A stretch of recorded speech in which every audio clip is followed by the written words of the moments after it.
It's time for Pure Performance.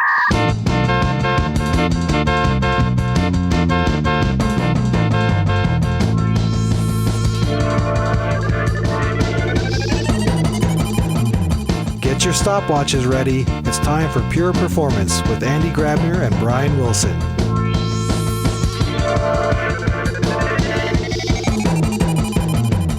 Hello, everybody, and welcome to another episode of Pure Performance. My name is Brian Wilson, and as always, I have my most amazing co-host, Andy Grabner, with me, who likes to mock me during these intros, but none of you can see that.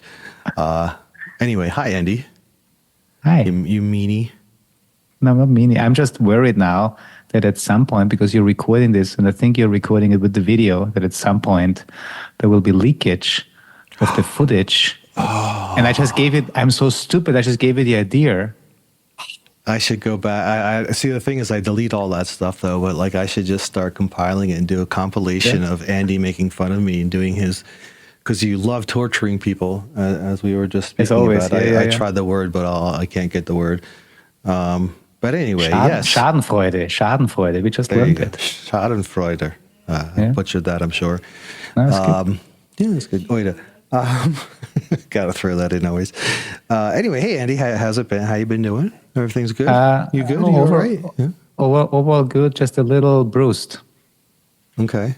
I listened to Bruce Springsteen this weekend as well, so I guess I was bruised. Almost. No, I made a mistake on the weekend, and I didn't admit it to my wife, even though she gave me shit about it. And now I admit it officially.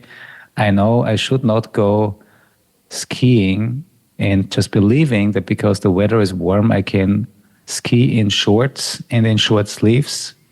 And I believing that I'm so good that I never crash and fall down. But now I did crash and did fall down, and I have bruises all over my knees and my everything. So, Gabi, if you listen to this, you were right. Next time I will. That was part of my wedding vows. Is my wife is always right. But yeah. Anyway, I learned a really good way to start every day. When people ask you how you're doing, you say, "I'm awake and I'm not crying." So it's always a good start of the day. So we'll leave it there. We'll leave it there. Now the question is, how do we find the segue now to introduce our guest? Well, you were skiing. I was skiing, you were amongst snow. I remember seeing on YouTube, there's this live video that they run in the winter. It's called the North Pole Train. And it's a live feed of this train that goes all the way up towards the top of this country. Country being Norway, and they have snow. Yeah. So maybe we do the snow connection? I don't know. The snow connection, or maybe to the clouds, because if you're on the mountains, you're closer to the clouds. As we move to the clouds, we have more things to basically configure and write down and store and version control in Git. You misconfigured your skiing YAML. Correct. Exactly. Yeah, because I forgot my long sleeves. Hey, you know what? I think let's stop this, because otherwise Robert will never get a chance to say something. Robert, thank you for being here. Thank you for enduring these long 2 or 3 minutes. How are you doing? I'm doing fine, thank you. Just like a preface thing, I had surgery on Friday, so I'm also bruised. And I wish it was Bruce Springsteen, but it's nothing serious. It's removing a gallbladder, but and any surgery can be painful. So I've been laying around basically since Friday, and today is Tuesday. Yeah, so I'm a little bit groggy, a little bit not up to my normal brain capacity speed, but we'll see how this goes. We add a disclaimer, and we should say the words that came out of his mouth, he was maybe not fully under his mental control. I also have ADHD, so that is kind of like the normal disclaimer anyway. I just say stuff. Hey, Robert, coming back to the interview though, because I would like to learn a lot from you. So does Brian, I assume, because we always say the best thing of this podcast is we learn from our guests. And we met, I think it's now a little over a year ago at KubeCon at a CNCF ambassador reception, which means we're both ambassadors. Yes, that is correct. How long have you been an ambassador? They rebooted the program at that point, right? So I've been since the reboot. I weren't a CNCF ambassador before, the previous program. Not totally sure how that actually hangs together. So it's I applied for renewal. So that will be my 1 year anniversary, so to speak. Yeah, same here. Keeping fingers crossed that the renewal will actually go through. Yeah, well, we'll hope so. I've done a lot since then for the CNCF stuff. I'm also a Microsoft MVP, and unfortunately, I haven't had that much time, so I'm a little bit more unsure about that one. But I've been there for 3 years, so hopefully the 4th year. Yeah, cool. We'll see. And I'm not sure when this one will air, but probably it will air at around the time when the two of us will actually be in Stockholm together at the Container Days. Are you going to present? What are you doing there? No, it's kind of funny going to these things when I'm not presenting because people always kind of assume that I'm going to do something. But it's just I'm on the Cloud Native Nordics Slack, and obviously the name implies that people from the Nordics are there. So it's kind of like a collaboration. We in Norway, Sweden, Denmark, and also Iceland and so on and so forth. We kind of, in Finland, we have a little bit of Slack channel there where we kind of share stuff. And that event just popped up and I went like, I haven't been to Stockholm since, well, forever. So I'll just go. Cool. You know? Well, then do me a favor, don't boo me off stage, okay? I will try to. Anybody who's there should bring Rotten Tomatoes and boo Andy, please. Yeah. You just invited another bad idea, Andy. Yeah. But here's the thing, right? I take this opportunity today to learn from you on some of the things I'm going to talk about. So that means if you are teaching me something today that the audience doesn't find useful, then I can blame it back on you. Yeah, sure. Now, in all seriousness, so I know when we discussed this podcast, the different topics floating around. I look back in our chat history. You talked about, open source and enterprise, platform engineering, Kubernetes, GitOps, and really, kind of GitOps kind of was the term that I would start with because I believe while we had just an episode before this where we touched a little bit on GitOps and also OpenGItOps. I would like to hear your kind of take on it and why you actually brought up the topic. Why is GitOps so important? What do people need to understand what it is and what it's not, maybe? And also, if people are, considering, going down that route, what does it really mean to implement GitOps in an enterprise, especially? Yeah, so it's at some point I'm gonna have an article about the importance of learning what terms mean, because it seems like maybe it's the other way around. Maybe we should try to make terms that makes more sense, because we kind of just like slam together words and then people logically jump to conclusions based on those words, and then we get misunderstandings, right? We had that for DevOps. I usually say that, DevOps engineer is the worst role ever because that can't be a role, because DevOps is not a role thing. Everyone should be doing DevOps. So that doesn't make sense. Same with GitOps. People have a tendency of hearing GitOps and think Git plus ops, which means just put stuff in Git and then automate it. And there you go. So they're just using GitHub Actions, Azure DevOps pipelines, even Jenkins, whatever they do to automate things, their CI/CD platform of choice. And then they kind of just like, all right, we'll kubectl apply in pipelines, and then we have GitOps. But it's not. It's a more specific term, which came originally from a blog post by Alexis Richardson of, should now say probably formerly of WeWorks, the company that kind of coined the term. They kind of created the entire thing, and we kind of been building on top of that now for several years. And the blog posts became kind of the basis of the GitOps working group in the CNCF under Tag App Delivery, where we started creating the GitOps principles. And the GitOps principles were created to kind of have something very specific to point people to when people ask, like, what is GitOps? And the way that I see it, if if you even have a like slight deviation of those principles, it's not really GitOps. Then you're using a different tool and trying to make it GitOps like, but it's not actually GitOps.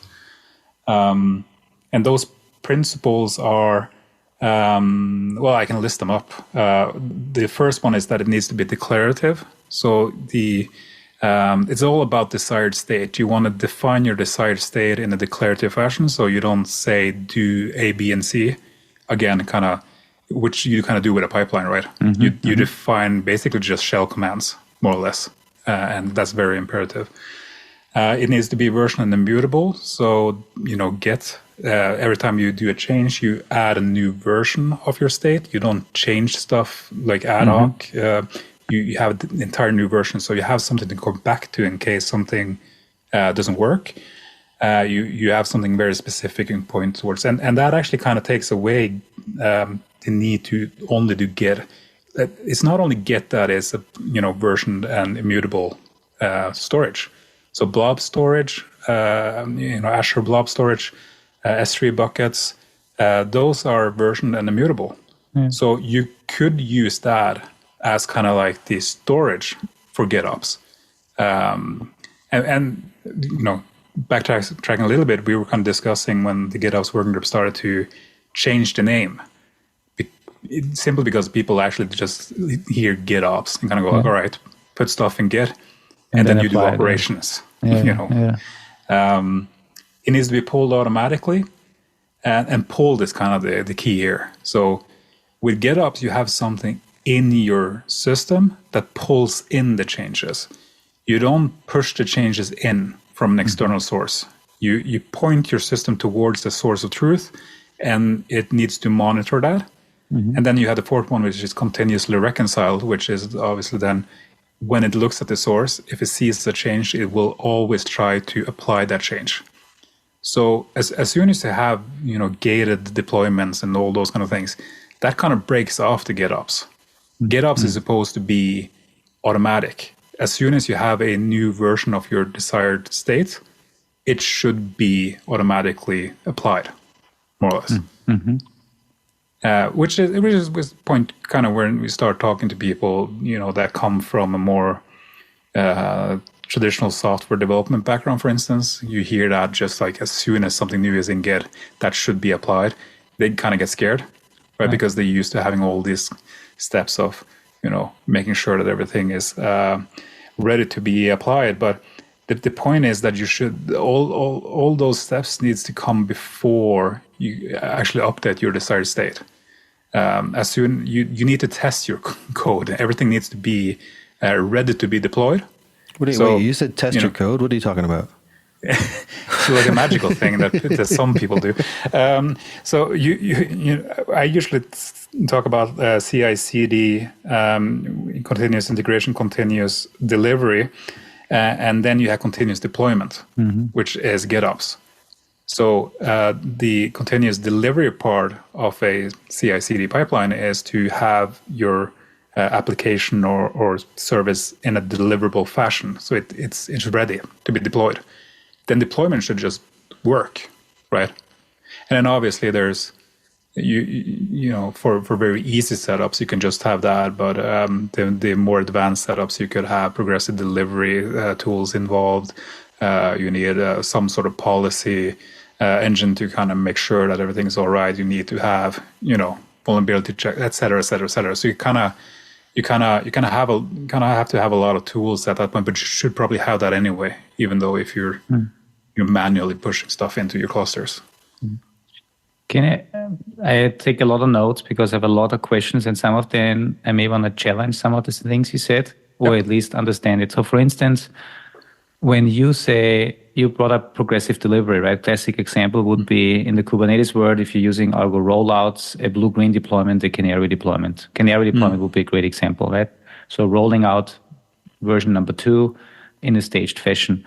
Now in GitOps, in Git, I would basically define my desired state that I want to get from version 1 to version 2 in a canary rollout. Actually, however, what's happening is that Argo rollout is then basically making changes to the replica set in order to Right. get slowly to that desired state, I guess. So isn't that also a little bit contradictory? Or does GitOps mean it can take a little while until we get to the desired state? And actually, what would happen if the rollout would fail? Let's assume version 2 is not good.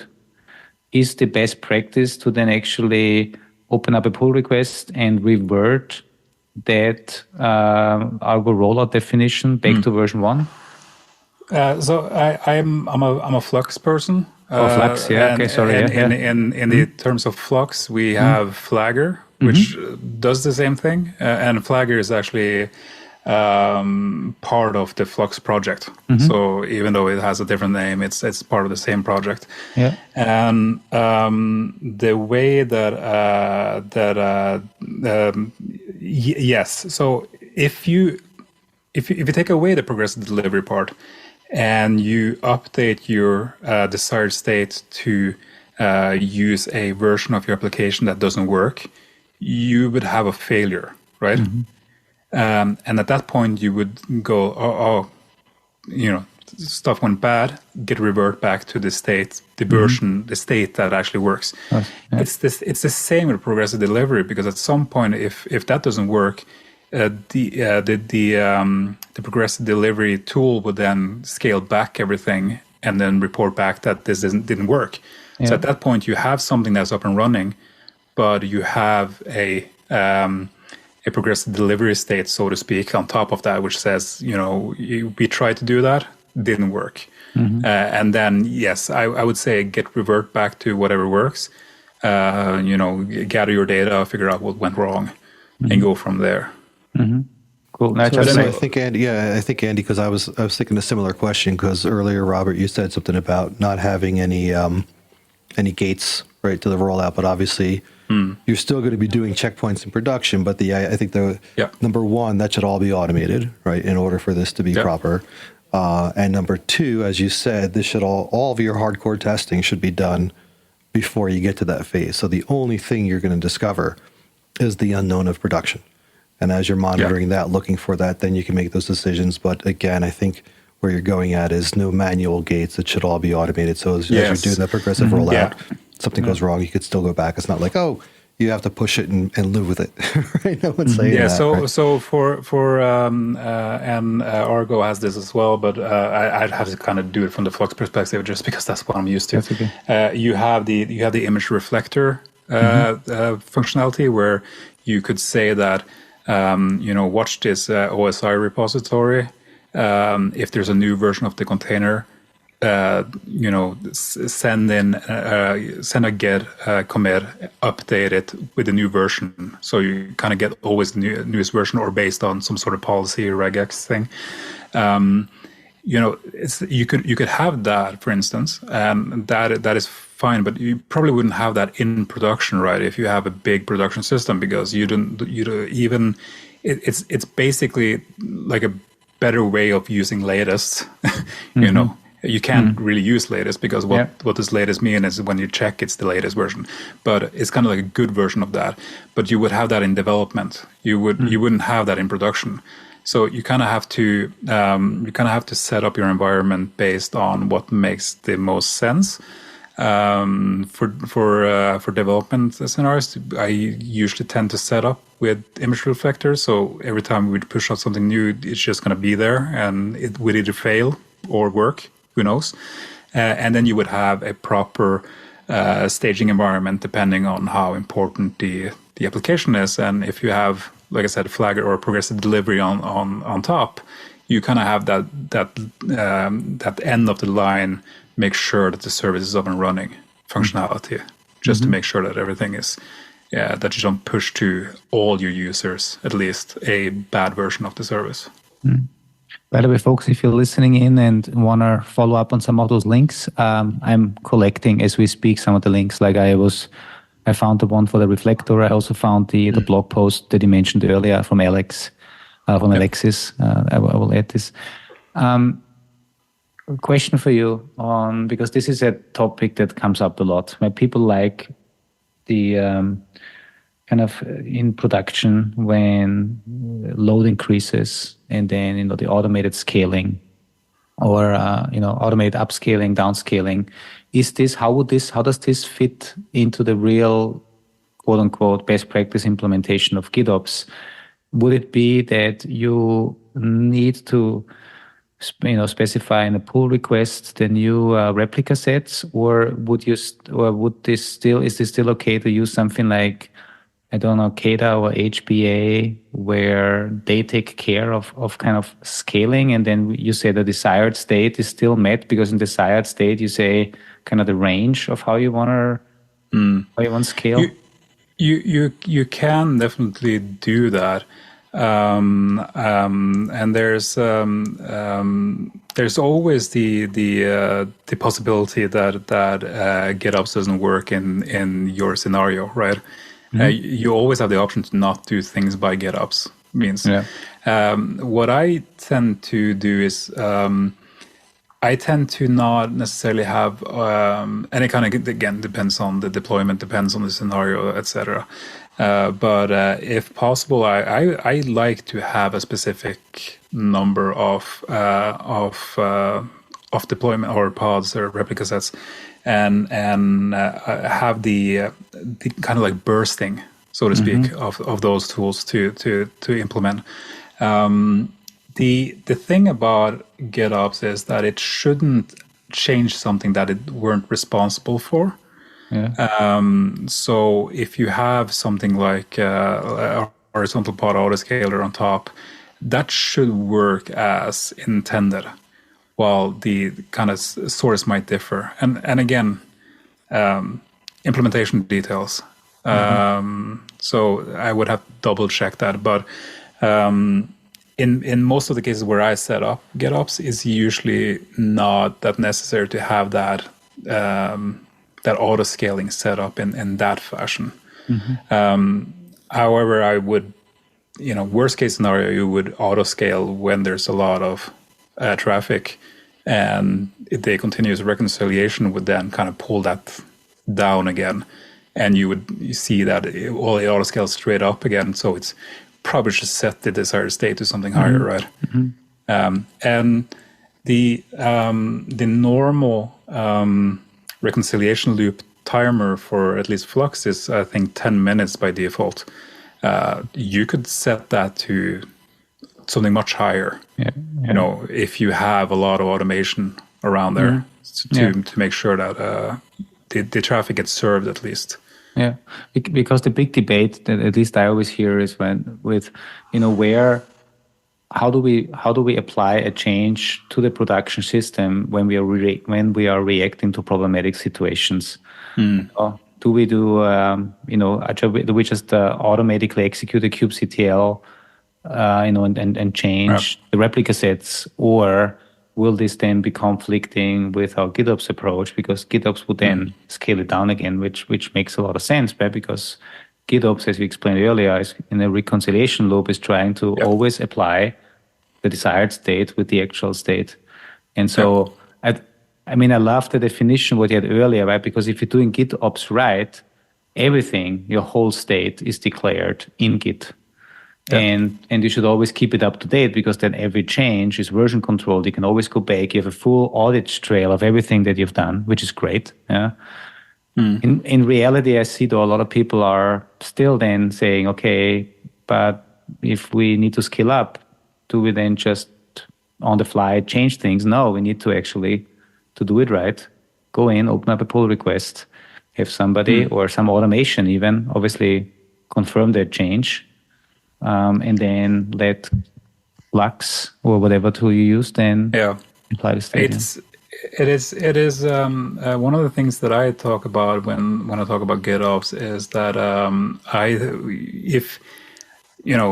if you're trying to give teams the opportunity to be autonomous and control their own deployments, they should own the repository that you're doing GitOps to their system.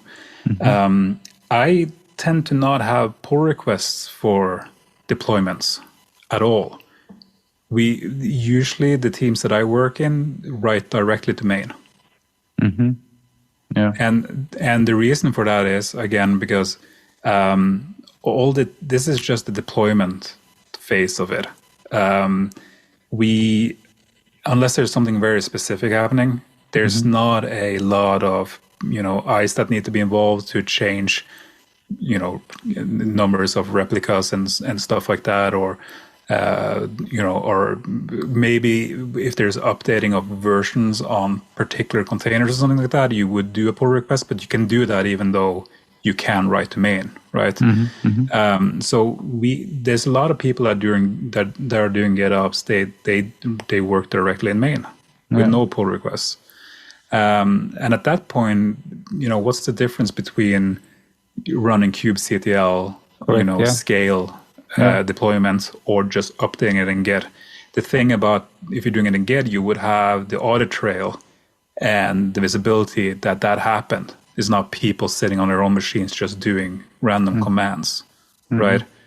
And that would also mean it's also part of the thing about GitOps is it's also about it's easier to secure those deployments because you don't have to have people with direct access to clusters. People can change this through Git, and it is a lot more easier to set up GitOps, having a cluster reach out to Git, getting the changes and pulling them in, than having a pipeline and then giving access to the cluster from the pipeline. If you're doing, for instance, Azure DevOps pipelines, try whitelisting Azure DevOps pipelines IP addresses. It's impossible. No, you're right. Yeah. They change all the time, and there's hundreds of them.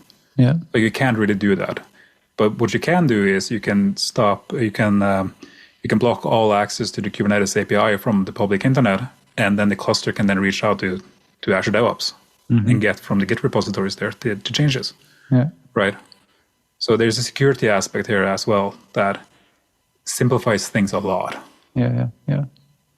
So Thank you. Oh, sorry. Go on. No, I just want to. It's you, Brian. You can do it. Okay. I was going to say, going on your idea of the scaling and the right to main, just thinking about obviously our own tool set. It sounds like something we could do then would be is if you're monitoring those situations and you see that you need more scalability, you could then use like the automation workflow or something, right to main in your Git repository to scale and automate that cycle, and then under certain thresholds push again to bring it back down. And I guess as Robert was saying, if you're doing it as a pull request, then you have to go through the whole cycle of approvals and everything. Yeah. So I think the key there is then defining rules of what you can do directly to main and what you can't, and then enforcing that somehow, right? That's going to be the challenge, the people challenge, right? But at least in practice, it makes a lot of sense. Yeah, and if you again, platform engineering is kind of also one of the topics that I talk a lot about.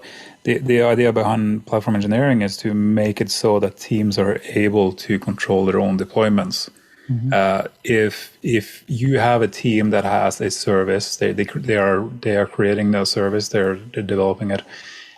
They should also be able to do the deployments. And if they would just basically get a Git repository with the deployments of their service and no access to anything else in the cluster, because obviously they can't connect to the cluster, they're not getting access to the Git repositories where kind of all the underlying infrastructure, like the cert managers and the secret management stuff and all those kind of things. That's not what they're able to get. They just get the deployments themselves. Then they should be able to just do whatever they want because they're responsible for their service, right? Yeah. What I wanted to say earlier is thank you so much for going into that much detail. I know sometimes, I'm just like really interested, and then I wanna just dig a little deeper. And thank you for being open to that discussion.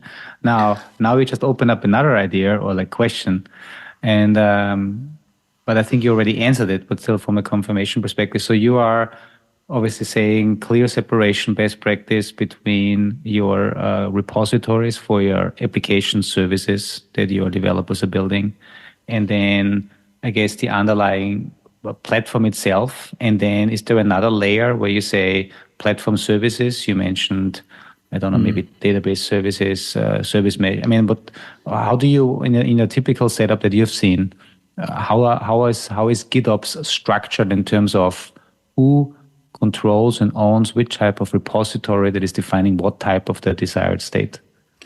So I'm gonna go to my default answer, which is it depends. Yeah. Okay. But it really does, because if you are in a startup with 5 technical people and you're doing everything, you could have one mono repository for every single cluster and all the services, right? Because you are just 5 people doing that. If you are a big enterprise, if you are like maybe someone with some really weird requirements because you're a telco or you're a whatever health, this governmental health enterprise stuff, you probably can't just do that. I would obviously promote inner source as much as possible. So even though people can't actually write to stuff, they should be able to see it, because it just helps people to figure out what's going on. But if you're in that scenario, giving teams a repository for their application, and then obviously setting up all the automation around that, so they, you get to a set table, so to speak. That's a Norwegian term that I kind of translated. That didn't work, but you get to a point where everything's just ready, right? You get your Git repository. You just put your manifests or whatever you need in there, and then all the automation is done. That is a good scenario for developer teams to be in.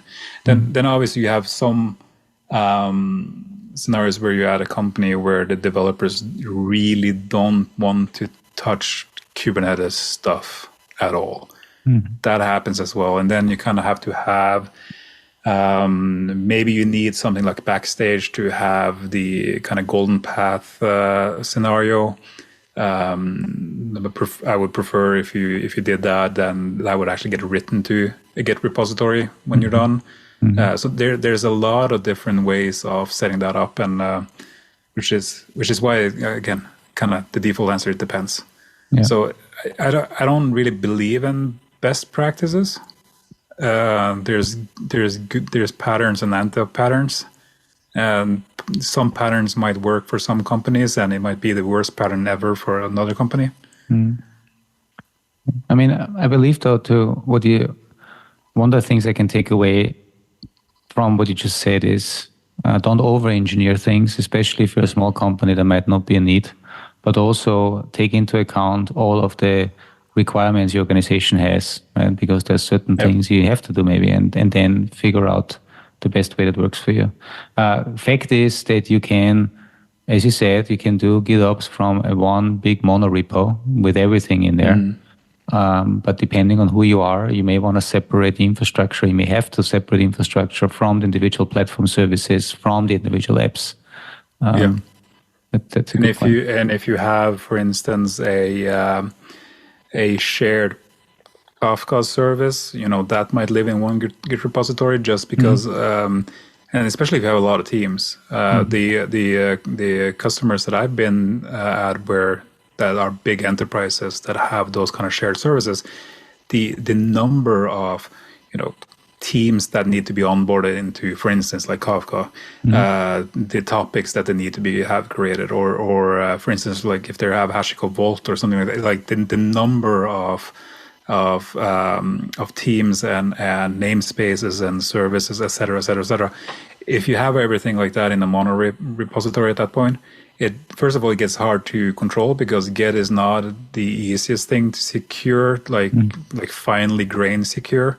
You usually can do stuff on a more repository level, and then you obviously have the code owners where you can kind of hit some part of the folder directory that you're in, but you can't set a lot of specifics. So it just gets easier having several Git repositories at that point, and giving people access based on that. thank you so much. You also mentioned in the beginning, or at least we talked about this briefly, the OpenGItOps project. We will link to it as well in the description. I know that Christian Hernandez, who we had on the previous podcast, he also mentioned it briefly. Just maybe a couple of words from your side. OpenGItOps, why should people look into it? What problem is it going to solve or trying to solve? So the OpenGItOps came out of the GitOps working group. It's kind of like let's call it governmental CNCF GitOps project, if you want to call it that, which makes no sense. But it's where kind of the GitOps principles live. There are working groups underneath the project for events. So there's a lot of events happening around GitOps. There's the ArgoCon, there's GitOpsCon. There's a lot of cons. So there are several of them. And one of the groups that it's been a little bit inactive lately. I think, well, personally, I had a lot of things to do this past year. And a lot of people that now used to work at WeWorks, I think, had a lot of things to deal with.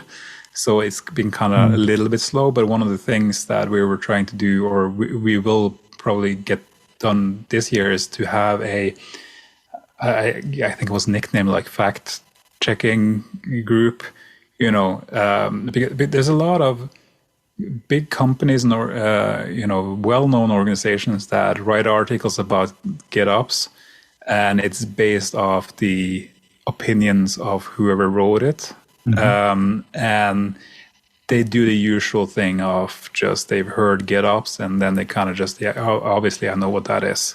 And then as soon as you start reading it, they're talking about pipelines and how to get that up and running. So we have a lot of we have a group that wants to create stuff around that. There's been talk about white papers, but we haven't gotten around to that yet. But several of us have been involved in writing questions for the GitOps certification that's gonna be coming out really soon. I think we're having a meeting about kind of finishing off all the everything before release this week or next week or something like that. Cool. So that Linux Foundation or CNCF obviously certification for GitOps, and that's where those things kind of come into play. Like you say GitOps, well, you take the certification. If you start answering, well, you just point to pipeline and set the trigger to, then you're going to fail. Yeah. So we should advocate this podcast to everyone that wants to get the certification, because obviously a lot of good pointers to what GitOps is and also what GitOps is not. I think that's very important. So OpenGitOps.dev, that's where people can. Yes. And that's also where where people will find information about the certification, I would assume. Yeah, there's going to be a blog post about that. We do blog posts from time to time. I'm going to write some really soon, hopefully. Again, time permitting. Yeah. There's the event page, and the principles are there. The version 1.0.0 version of obviously we put the principles in Git and version them. So so you will know if there's going to be an update later on. Yeah. Go back and check the desired state. Yeah. Hey, I told you in the beginning that I will see you in Stockholm, and I want to make sure I don't make a fool out of myself when I get on stage and talk about platform engineering. So, yes. What is there that I need to know from you about platform engineering that maybe also other people get wrong? There's a lot of things people get wrong. Not that I have all the answers. I just, again, I kind of care about these topics, so I kind of deep dive into them. And there's a lot of when I talk about platform engineering, I usually take up the fact that platform engineering is the modern IT operations. It's not something that kind of pushes out DevOps, which a lot of people have, been promoting on various social medias that DevOps doesn't exist anymore because there's platform engineering. I was on that panel. DevOps is dead, and I was fighting for DevOps is not dead. But I think it was a strange thing that we did. Yeah. I have isdevopsdead.com. I think I registered, and with my awesome web, development skills, HTML, I just wrote no. So that's my opinion on that. Yeah. So that's one of the things that I usually talk about. That it's the fact that people don't care to actually look into what terms mean. So when DevOps became a thing, people just took basic cloud engineer and say, all right, you're DevOps now. So you have DevOps engineer, which doesn't make sense. And then people obviously that's why DevOps is dead came in, because people should stop being DevOps engineers. There should be platform engineers, and that kind of makes sense. But it doesn't make sense that DevOps engineer is a thing. But the most important thing about platform engineering for me is that it is the modern way of doing IT operations. You should treat your platform as a product. Your developers that are using this platform, or external or internal clients, as we call them, they are the people that you should cater to. If people want to have certain functionality, don't just dismiss them and saying you're stupid. That's not a thing. They're your clients. You need to figure out how to make your clients happy. That's the entire idea about platform engineering. That's why we're creating these platforms. But that doesn't mean that you have to do, have a backstage deployment. It doesn't mean that you have to create your own API. It doesn't mean to, you could. There are different ways of fulfilling kind of that mindset. And I'm one of the co-chairs of the platforms working group under Tag App Delivery, and we created the platforms white paper, which kind of describes what a platform is, which is a set of capabilities. You don't necessarily have to have every single capability at first glance. That's what's referred to as the thinnest viable platform. You just need to get something up that kind of is sufficient enough for people to get their job done, and then you iterate on that. But the platform's white paper go a lot into what a platform is, and then we have the platform maturity model, which then kind of deep dive a little bit more into what basically platform engineering is, and all the aspects that is involved in defining platform engineering, and how mature one is in certain aspects. For instance, you could have a very ad hoc platform engineering team, people just wanting to create a platform and making it easy for people to do development. Probably not going to get very far, because you kind of have to work against kind of like the top level people. You need top level support. It's not bottom up or top down. It's kind of like both ways, right? That's the only thing that actually works. Like a bottom up approach is fine, but you're gonna get hammered on top, and the same way down. If you're trying to push down changes, people are gonna revolt and get into. It's not great. So everyone needs to be involved, and there's so many ways to solve all these issues. But platform maturity model is a good one to look into, to see kind of what you can tackle next. Yeah. Took a lot of notes, and also thanks for the reminder, the CNCF white paper and the maturity model. I've unfortunately only been in your working group once or twice because the time didn't work, but a good reminder for me to also get more actively involved. I've promoted the white paper in some of my presentations, and definitely will be at my talk. For me, what you said is spot on when you said, and this is the way I explained it in one of my recent talks, or when I was asked, I said, the most important thing is that you need to understand the pain point of your users, because if you don't know what your users really need and you just start building something based on what you think they need, then you are bound to fail because you're not solving a problem that is for real. So I think that's why I like your explanation with it has to have top-down support, but it needs to have bottom-up requirements. This is why. And also I think, and wanted to get your take on it, if you're doing platform engineering, I also don't think you have to have 100% solutions to the problems that the developers have, because I think you should focus on the classical 80-20 rule, figure out where the biggest pain is and where you can have the biggest impact by providing something like you said earlier with a backstage, with a simple templating engine, right? Where you can, take away the pain of, dealing with things that developers shouldn't deal with. Yeah, they should just focus on their application definition. Yeah. I prefer to create an API for my platforms. That's what I prefer to do. But that takes a lot of work. It takes a lot of finding all the right tools and making it all work together. In the meantime, a wiki page that explains how to do the deployment to your environment is fine, right? It means people can do stuff. And obviously, you're then going to talk to your developers or your clients or whatever you want to call them.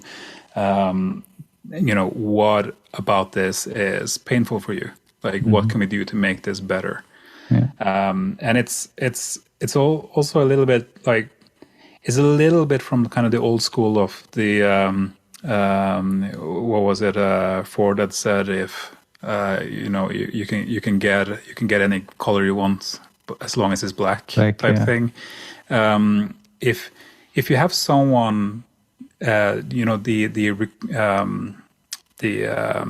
someone needs a NoSQL database, do they necessarily need to have, for instance, MongoDB? So if your developer comes and say, I want MongoDB, do they need that specifically, or could you solve that with something that's more, easier for you to support underneath? So, for instance, and you can do it kind of a little bit smoothly, because if you work at a place that is Azure specific, and you have developers and they want to use MongoDB, you don't necessarily have to get what's it called, MongoDB, the Atlas service, or set up in Kubernetes MongoDB or something like that, and have then something outside of the scope of your platform team, and they need to learn something new and so on and so forth. What they can do is use, for instance, Cosmos DB with the MongoDB API. And from the developer's perspective, they're just connecting using the MongoDB drivers. And they would get basically the same functionality. There might be slight differences depending on, but in most cases, it's probably going to solve it.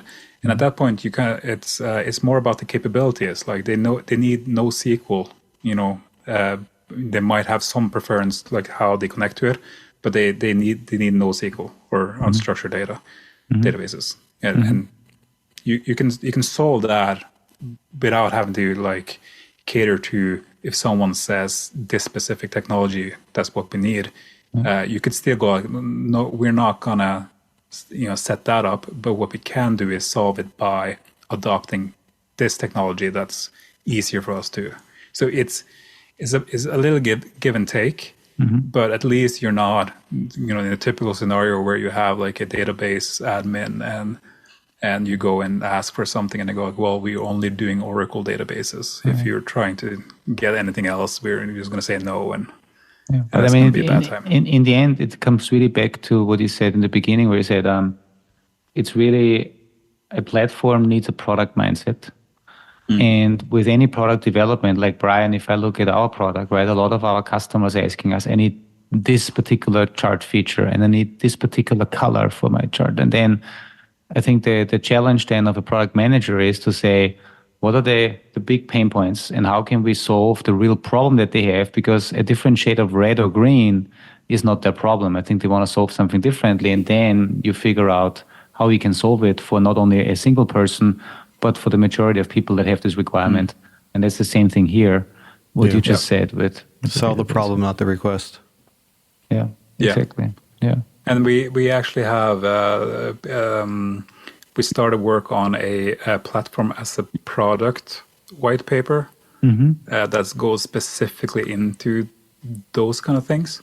So if people want to contribute to something in the CNCF, we that is an active thing that's going on right now. They're going to do if you're going to be in Paris, they're going to do questionnaires there, interview people about that to get a research for that kind of white paper.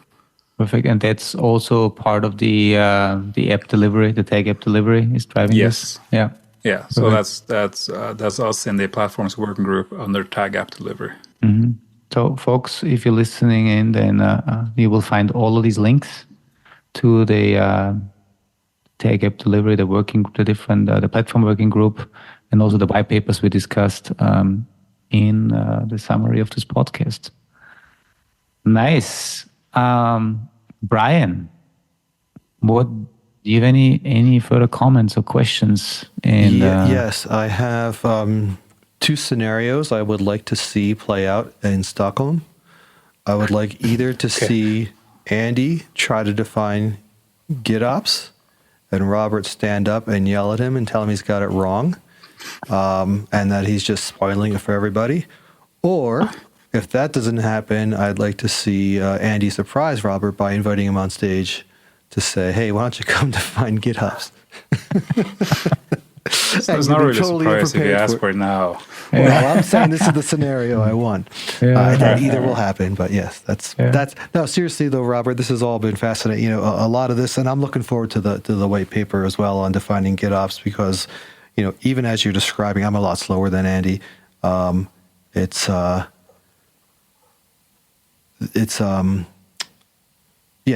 starting to wrap my head around it a little bit, but I'm going to need more on that at some point to really find the difference there. So, I'm looking forward to all that. And, hopefully we don't end up with git dev test sec bizops. If someone wants to start the git secops movements, no, I don't do that. Yeah, we don't need it. Yeah. You know what's interesting? I mean, there's the whole thing with better definitions of terms, and it's not just the GitOps and DevOps and DevSecOps. Today, I had a discussion with somebody, and the term observability as a service. That's because we are living in the observability space, right? And I have a completely different definition of what observability as a service means versus the person that I talked to, because we came from a completely different background. For me, observability as a service in the context of platform engineering is to make observability a platform feature that as a developer, if I'm using Backstage and I check the box, I want my logs, my metrics, my traces, I get it, and I don't need to figure out, is it OpenTelemetry to Grafana? Is it Dynatrace? Is it Datadog? And that other person had a completely different things. They thought about observability as a service, as an outsourced service that somebody else is taking over observability for an enterprise. Yeah. Right. And to your point, the definition of terminology is so important because we have completely different understandings depending on who we are, where we come from, what we do in day-to-day life. Yeah. And it's all about abstraction layers. Talking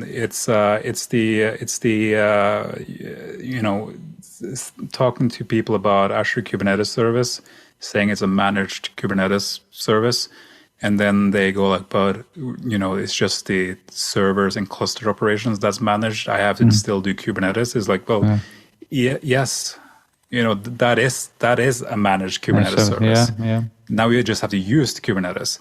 If you don't want to do Kubernetes at all, you need to go another abstraction layer up to something else, right? And that is kind of like the thinking. Again, people hear something like managed Kubernetes. It's like, oh yeah, the entire thing, everything about Kubernetes is managed. So not really. Yeah. It's the same with GitOps and DevOps and all those things. They just hear kind of the definition and kind of go, this is what it logically means to me. So it must be it. I wish more people, when they hear stuff that I haven't heard about before, took a little bit of deep dive. Don't need to spend a lot of time, but spend 5 minutes looking into it. Yeah. Would be great. True. You could say that about every situation. Yeah, so I don't have to explain stuff over and over again. No. Well, now you can just point them to this podcast recording and say, folks, if you haven't yet figured out what GitOps is, listen to this podcast. And then you'll pass the test if you listen to it. Exactly. So, Get certification. Yeah. Yep. All right. Well, Robert, thank you so very much. Really appreciate you being on today. And I hope everybody learned quite a lot from this episode. I know I did. Yeah, it's always great to have very, very smart people on. So appreciate it. I hope you start feeling better. And thank you. And yeah, thanks again for being on. Really appreciate it. No problem. Thanks for having me. Bye.